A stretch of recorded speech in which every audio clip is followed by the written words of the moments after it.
प्रिय दर्शकों नमस्कार। एक बार फिर से उपस्थित हूं आप सबके सामने विश्लेषण जन्म कुंडली का।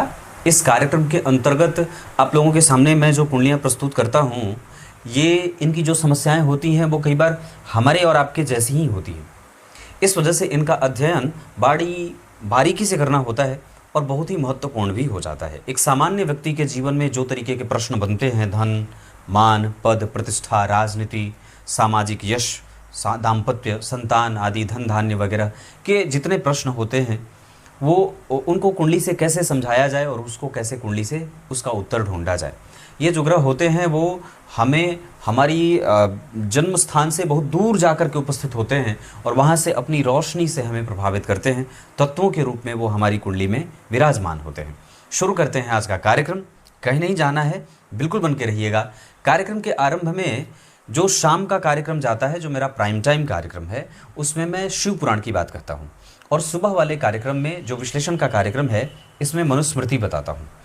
भगवान मनु ने बड़ी अच्छी बात कही कि ऋतुकाल के बाद, रजो धर्म से निवृत्त होने के बाद जब पत्नी स्नान कर ले, ऋतुकाल का जो स्नान होता है वो अगर हो जाता है, उसके बाद ऋतुकाल में चौथे दिन तक समागम नहीं करना चाहिए और ऋतुकाल के दौरान तो बिल्कुल भी समागम नहीं करना चाहिए।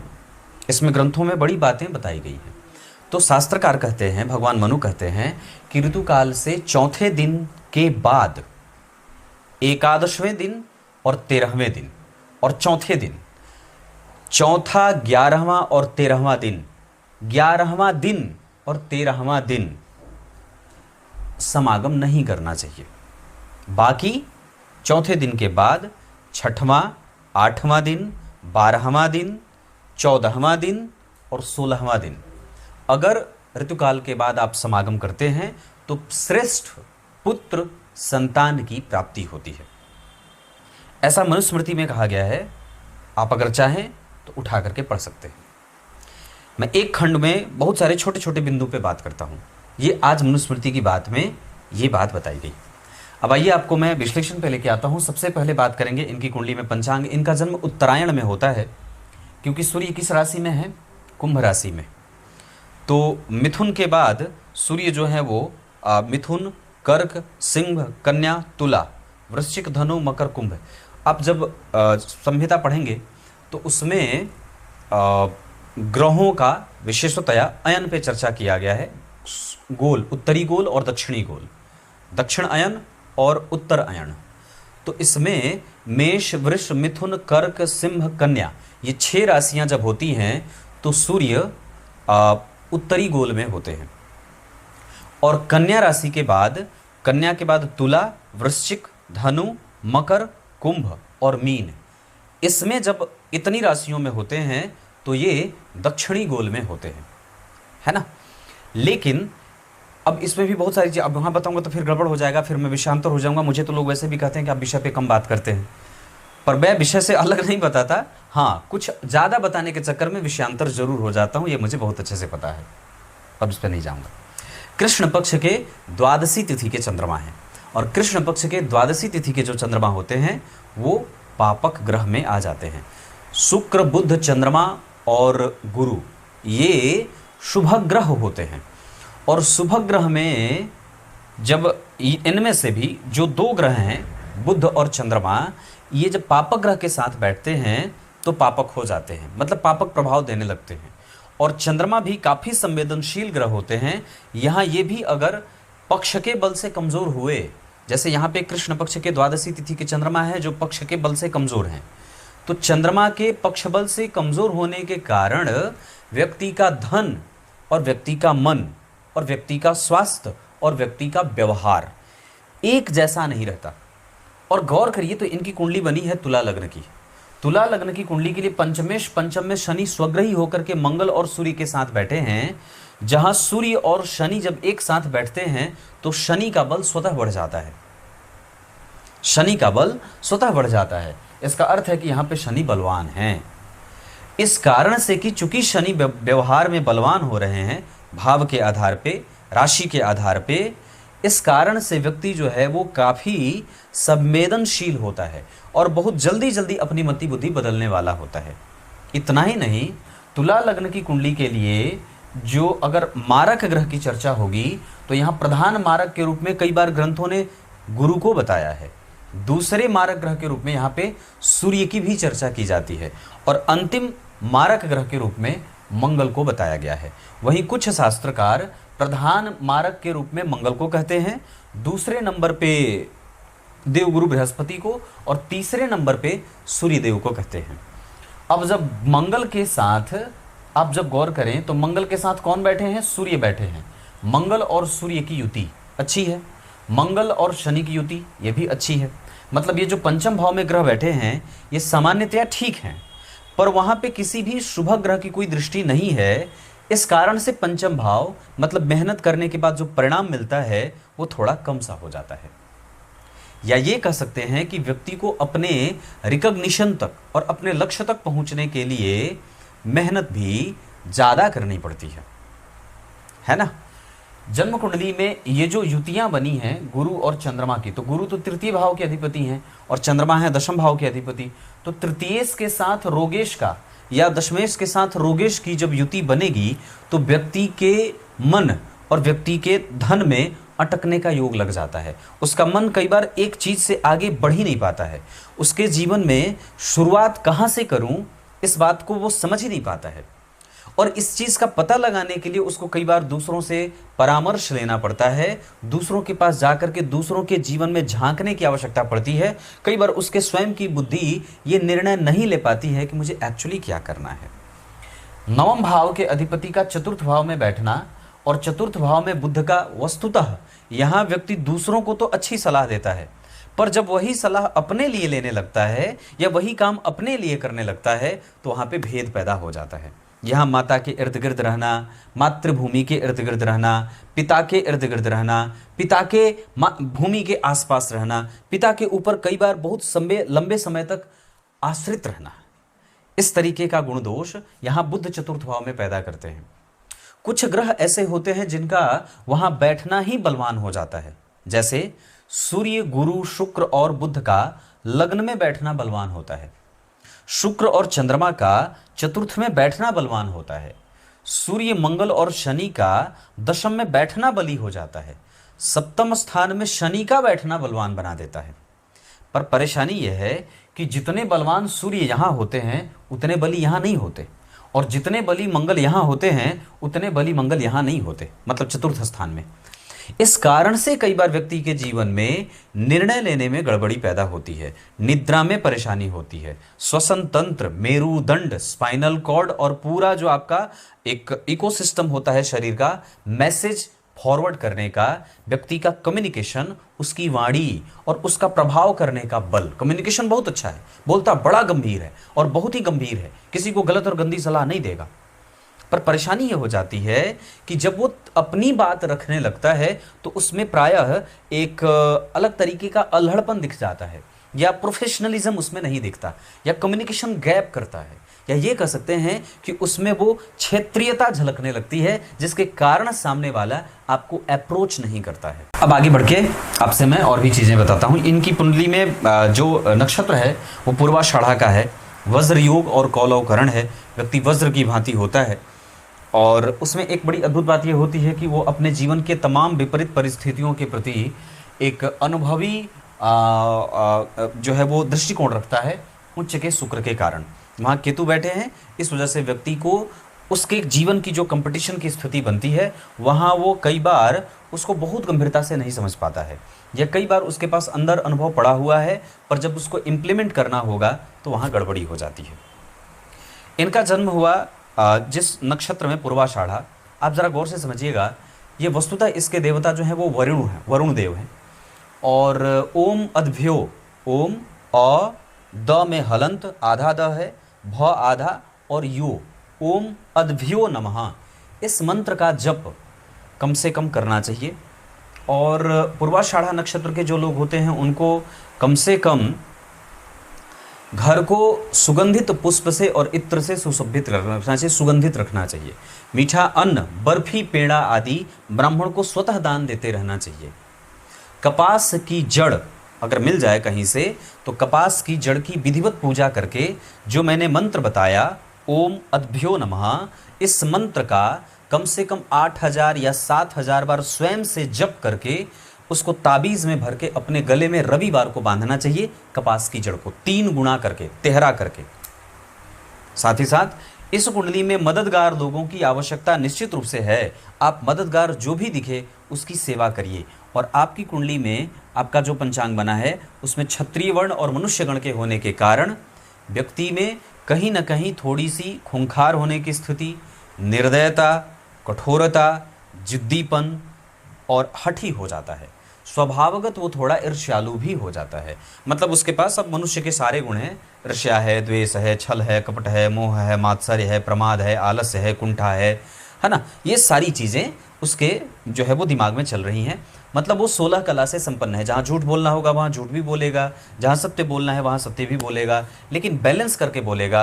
उसको पता है कि उसे कहाँ सत्य बोलना है और कहाँ उसे सत्य नहीं बोलना है। मतलब ये तुला लग्न जो है ये वस्तुतः एक ऐसा लग्न है जो कई बार निर्णय सुना करके तुला वाले निकल जाते हैं, और ये कई बार इतने कठोर और निर्दयी हो जाते हैं कि अपने बूढ़े माँ बाप की सेवा भी नहीं करते।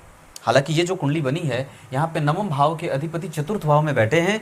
ये श्रवण कुमार की भांति व्यक्ति अपने माता और पिता की सेवा करने वाला हो जाता है। पर समस्या ये है कि अगर काल पुरुष की कुंडली के हिसाब से बात करते हैं तो बुध यहाँ मकर राशि में बैठे हैं, जहाँ व्यक्ति का जो नेचर है वो व्यवसायिक ज़्यादा है। और जन्म कुंडली का सप्तम भाव के स्वामी जो बैठे हैं, जो इस भाव के अधिपति हैं, वो जो जरा गौर से देखिएगा तो शनि मंगल के बीच में पिस रहे हैं, और डिग्री में मंगल जो है वो 6 डिग्री के हैं और सूर्य 2 डिग्री के अस्त कर रहे हैं। इसका अर्थ है कि किसी भी भाव से चौथे भाव से उस भाव का सुख देखा जाता है। तो भवन, भूमि, वाहन, मन का सुख, चरित्र का सुख, निद्रा और साथ ही साथ माता का सुख, तो इस भाव से चौथे भाव के अधिपति अस्त हैं। इस कारण से इस भाव की कमजोरी दिखा रहे हैं। इस कारण से हमें कई बार साइड बिजनेस पे ध्यान ज़्यादा नहीं जाना चाहिए। सप्तम भाव साइड बिजनेस का होता है। मुख्य व्यापार आपका जन्म कुंडली के दशम स्थान से, और साइड बिजनेस का काम जन्म कुंडली के सप्तम स्थान से देखा जाता है। इसके अधिपति अस्त हैं। बार बार ध्यान व्यक्ति का उस तरफ जाएगा। नौकरी भाव में उच्च के लग्नेश स्वग्रही होकर के या उच्च के होके बैठे हों तो व्यक्ति को सरकारी नौकरी की कोशिश करनी चाहिए। पर उसमें अड़ंगा और बाधा क्या आएगी कि चूंकि बुध और चंद्रमा एक दूसरे से द्विद्वादश के संबंध में हैं, और चंद्रमा चूंकि आपकी कुंडली में पापग्रह होकर के बैठे हैं, तीसरे भाव में गुरु के साथ वो मेहनत उतनी करने नहीं देते, ख्याली पुलाव ज्यादा पकाने लगता है। शुभ अंक 8 होगा इस कुंडली का। धन भाव का अधिपति मंगल जन्म कुंडली में अस्त है और सप्तमेश भी अस्त हैं। इस कारण से एक इसका फायदा यह है कि पत्नी चरित्रवान मिलती है ना। उसके संबंध किसी दूसरे से नहीं होंगे, वो किसी दूसरे को पसंद नहीं करेगी, वो आपके प्रति बहुत ही कृतज्ञ रहेगी और आपके प्रति भाव भी उसका अच्छा रहेगा। पर संबंध तो ठीक है, पर समस्या यहाँ आ जाती है कि व्यक्ति के जीवन में धन से संबंधित नोक झोंक बनी रहती है। धन के लिए वो पत्नी कई बार शिकायत करने वाली हो जाती हैं, या अपना धन बचाने वाली, ऐसा भी हो जाए, या कठोर या जिद्दी या हठी या गुस्सैल या बहुत ज़्यादा जो है वो कड़वा बोलने वाली, इस तरीके का नेचर हो जाता है। वहाँ वो अपने सिद्धांतों पे चलने वाली हो जाती हैं, यहाँ आप अपने सिद्धांतों पे चल रहे हैं। दोनों के सिद्धांत विपरीत स्थितियों में जाते हैं। इसके कारण दोनों एक टेबल पे आ ही नहीं पाते हैं। और मंगल के अस्त हो जाने के कारण धन को लेकर के थोड़ी बहुत चिंताएं रहती हैं। व्यक्ति को गंभीर काम करना चाहिए, बार बार व्यवसाय नहीं बदलना चाहिए, और लग करके किसी भी अवस्था में अभी मंगल की दशा तो इस कुंडली में बहुत अच्छी जाएगी। सप्तमेश है, तृतीय नंबर के मारक बन रहे हैं, इस वजह से मंगल की दशा इस कुंडली में कमज़ोर नहीं जाएगी। लेकिन फिर भी हमें मंगल की दशा में आने से पहले 2026 के मार्च से पहले या तो नौकरी मिल जाए या ले लेनी चाहिए, नहीं तो उसके बाद तक नौकरी के लिए अगर मैं कोशिश कर दूं तो 2028 के अगस्त तक इस कुंडली में नौकरी का योग है। अगर आप चाहते हैं तो कोशिश कर सकते हैं। उसके बाद आपको फिर अपना कारोबार करना होगा। और मूलतः इस कुंडली में तो प्राइवेट सेक्टर के भी योग हैं। चंद्रमा जन्म कुंडली में पापग्रह हैं। इसका प्रधान जो है वो मूल एक तरीके से समस्या क्या है कि वो व्यक्ति को रेगुलराइज नहीं होने देता है। उसको रेगुलर मेहनत करने के बाद भी प्रत्येक दिन परिणाम नहीं मिलता, या कई बार वो लगातार मेहनत नहीं करने के कारण उसका परिणाम पीछे चला जाता है। 10 दिन पढ़ेंगे, 11वां दिन कोई ना कोई काम आ जाएगा। 5 दिन पढ़ेंगे, 6वें दिन तबीयत खराब हो जाएगी। लगातार साल भर मेहनत करेंगे, परीक्षा के दिन ही तबीयत खराब हो जाएगी। तो इस तरीके का जो प्रभाव है वो चंद्रमा के कारण आता है। मतलब हमें हमारी कुंडली में अपने ग्रहों के प्रभावों को समझना है। समाधान ज्योतिष में बड़ा कम सा है। पूजा पाठ, तांत्रिक विधियां, वैदिक पूजा आदि जरूर है, उससे फल भी मिलता है। और निश्चित रूप से बात कहूं तो अगर श्रेष्ठ ब्राह्मण के द्वारा श्रेष्ठ तरीके से पूर्णतया विधि से युक्त होकर के अगर किसी संकल्प का अगर करने के लिए, संकल्प को पूरा करने के लिए अगर कोई काम करते हैं तो निश्चित रूप से वो सफल होगा। पर ये कली काल है, यहाँ पे न तो ब्राह्मण शुद्ध और श्रेष्ठ मिलते हैं, न तो यजमान श्रेष्ठ और शुद्ध मिलते हैं। यहाँ दोनों के ही मति बुद्धि में थोड़े थोड़े भावों में कमजोरी मिल जाती है।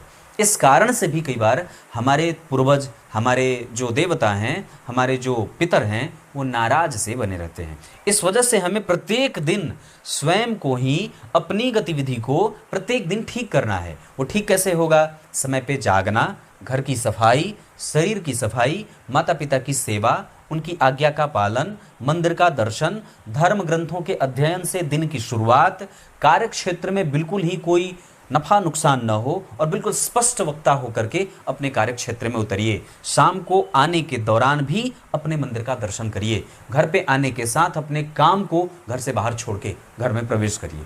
इतने 10 काम अगर आप कर लेते हैं तो किसी भी ज्योतिषी के पास आपको जाने की कोई आवश्यकता नहीं पड़ेगी।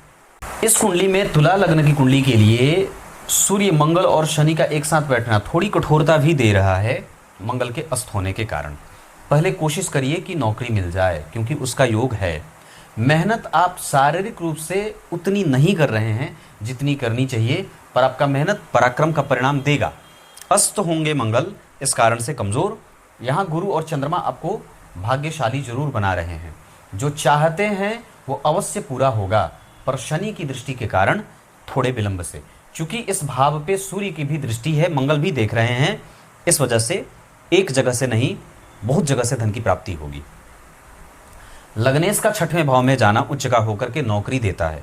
दशम स्थान के अधिपति का 3रे भाव में जाना व्यक्ति को माता और पिता को धन देने वाला, माता और पिता का पोषण करने वाला बनाता है। चंद्रमा पूर्वाषाढ़ा के, उसका उपाय मैंने बताया गया है। यहाँ पे धन भाव के अधिपति और सप्तम भाव के अधिपति होकर के मंगल अस्त हो रहे हैं। शनि और मंगल के बीच में पिस भी रहे हैं।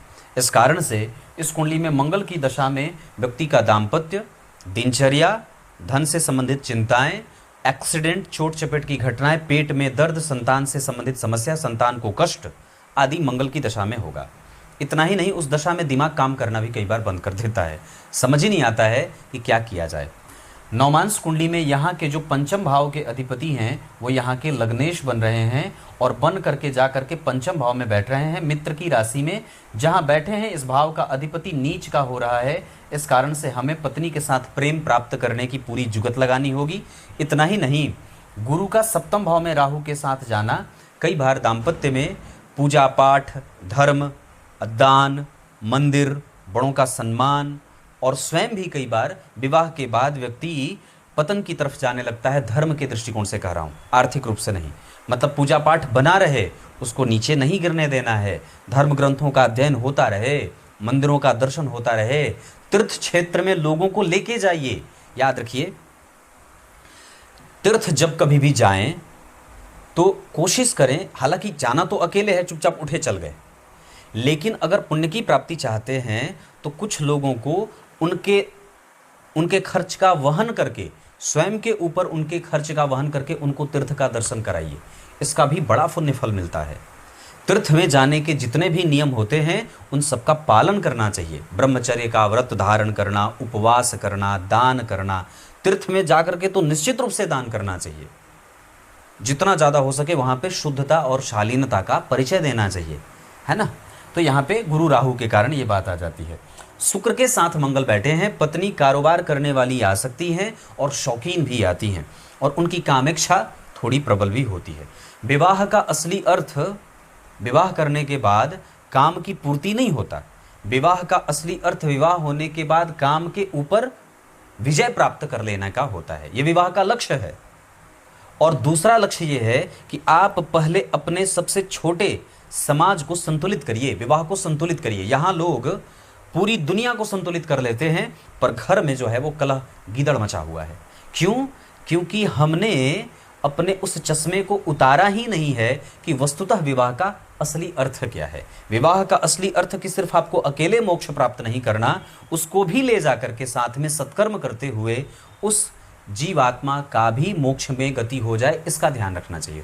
उस जीव का भी मोक्ष हो जाए जो पति है और पत्नी के रूप में विराजमान है। दशमांसा कुंडली में लग्न में शुक्र का बैठना ये भी व्यापारिक दृष्टिकोण दिखाता है। मंगल का धन भाव में बैठना दशमेश होकर के, यहाँ पे दशमेश का जन्म कुंडली में तृतीय, यहाँ दशमेश का दशम स्थान में और यहाँ का दशमेश जन्म कुंडली के द्वितीय भाव में। गुरु और चंद्रमा काम को लेकर के व्यक्ति के जीवन में एक श्रेष्ठ दृष्टिकोण देते हैं और बहुत अच्छा नेचर देते हैं। वो काम अगर उसको मिल जाए तो फिर वो उसको पकड़ करके बहुत अच्छे तरीके से करता है। समस्या ये है कि समझ ही नहीं आ रहा है कि शुरू कैसे किया जाए। अब जब ये बात शुरू नहीं हो रही है, ओम आदित्याय नमः का जप करिए, अपने गुरु मंत्र का जप करिए और कोशिश करिए किसी गुरु से दीक्षित होकर के उनके गुरु के मंत्रों का जप करिए। किसी मंदिर की शरणागति लीजिए। अपने जीवन में कोशिश करिए कि आसपास कोई मंदिर हो, वहाँ पे जा करके थोड़ी देर बैठा जाए, ठाकुर जी से वहाँ पे प्रार्थना की जाए, वहीं जा कर के पूजा पाठ किया जाए, वहीं जा कर के अपनी समस्या बताई जाए। ऐसा करने से 6 महीने के अंदर आपको आपके मार्ग और रास्ता आपका खुल जाता है। ये बात पक्की है। तो कहने का अर्थ है यहाँ पे सूर्य 12 में मंगल ने घेरा है, गुरु चंद्रमा ठीक है, शुक्र और शनि और बुध का प्रभाव आपकी कुंडली में ठीक है। अगर आप चाहें तो ट्रांसपोर्ट का काम कर सकते हैं, खाने पीने का काम कर सकते हैं, मसालों का काम भी कर सकते हैं, गाजर मूली टमाटर सलजम और चुकंदर आदि का काम कर सकते हैं। इसके साथ आप आपकी कुंडली में व्यापार करिए, पर पहले नौकरी की पूरी तैयारी करिए।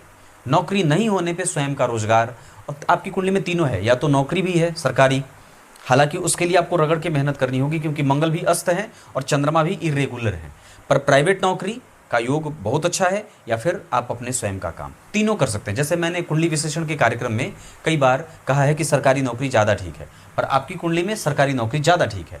दूसरे नंबर पे आप व्यापार के बारे में या फिर नौकरी के बारे में सोच सकते हैं, प्राइवेट नौकरी के बारे में।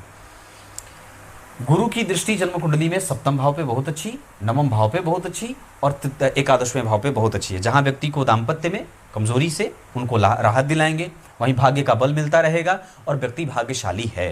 तृतीय भाव में ग्रह बैठे, ये ठीक तो नहीं होता, लेकिन भाग्य भाव पे कम से कम 2 ग्रह शुभ ग्रह की दृष्टि है। इस वजह से व्यक्ति का धर्म जागृत रहता है और भाग्य बलवान होता है। पर नवमांसा कुंडली के सप्तम भाव में गुरु और राहु के बैठने के कारण कई बार विवाह में आने के बाद व्यक्ति का पूजा पाठ मंत्र जप आदि चीज़ें छूटने लगती हैं। दशमांसा कुंडली में मंगल और शनि का जो संबंध बना है वो कैसा बना है, मंगल ने शनि को देखा है। इस वजह से ये कुंडली आगे बढ़ते बढ़ते बढ़ते बढ़ते अपने प्रगति के मार्ग को ढूंढ ही लेती है। 35वें वर्ष के बाद व्यक्ति के जीवन में रोजगार के नए अवसर प्राप्त होते हैं। पिता का प्रभाव जन्म कुंडली में ठीक है, उनके साथ संबंध खराब मत करिएगा। भाग्यशाली आप हैं। शुभ अंक 8 रहेगा। नक्षत्र के आधार पर उत्तराषाढ़ा, उत्तराभाद्रपद, रेवती, मृगशीरा, आश्लेषा, ज्येष्ठा और पुनर्वसु, ये नक्षत्र किसी भी कार्य को करने के लिए बहुत अच्छे हैं। अंक के आधार पे 8 अंक अच्छा है। और उसके साथ साथ अगर बात बता दूं तो इस कुंडली में दशाओं के क्रम में जो स्थितियां समझ में आ रही हैं उसमें शुक्र शनि गुरु बुध और चंद्रमा की दशा बहुत अच्छी जाएगी, साथ ही साथ कठोर जाएगी, लेकिन फिर भी मैं ये दावे से कह सकता हूं कि मंगल की दशा में आपको काम मिल जाएगा। और मंगल की दशा के बाद सूर्य राहु और केतु मंगल की दशाएं काम बिताने के साथ, काम करने के साथ धन देने वाली हैं। उसमें थोड़ी व्यक्ति के अंदर का बल बढ़ता भी जाता है, ये भी बात दिख रही है। भाग्यशाली आप हैं, पर धर्म जागृत रखिए। आपकी कुंडली में इच्छा शक्ति पूरी होगी और कई जगह से व्यक्ति धन कमा सकता है। वाहन वगैरह का सुख आपकी कुंडली में भी है, ऐसा भी नहीं है कि बिल्कुल है, वो माता पिता के सहयोग से ही प्राप्त होता देख रहा हूँ। राजनीति वगैरह करने का भी योग इस कुंडली में सामान्यतया बना हुआ है। दृष्टिकांड कुंडली और बाकी के अन्य वर्ग चार्ट के आधार पे आपकी कुंडली में शनि की दशा भी अच्छी जाएगी, गुरु और चंद्रमा की दशा भी बहुत अच्छी जाएगी। बुध की दशा सामान्यतः अंतर्दशा में व्यय देने वाली हो सकती है, पर सूर्य और मंगल की दशा में कभी कभी संघर्ष बढ़ सकता है। राहु की दशा में अंतर में हो, चाहे केतु की दशा में अंतर में हो, तो केतु की दशा करियर को और राहु की दशा मन बुद्धि को ये परेशान करने वाली होती है। पूजा पाठ सूर्य की उपासना इस कुंडली में जितनी ज़्यादा हो जाए किया जा सके। चतुर्थी का व्रत आगे भविष्य में उठाया जा सकता है। हनुमान चालीसा 3 बार प्रत्येक दिन अवश्य पढ़ना चाहिए। कम से कम इतने सारे काम आवश्यक रूप से करने चाहिए। तब तक के लिए बहुत बहुत नमस्कार।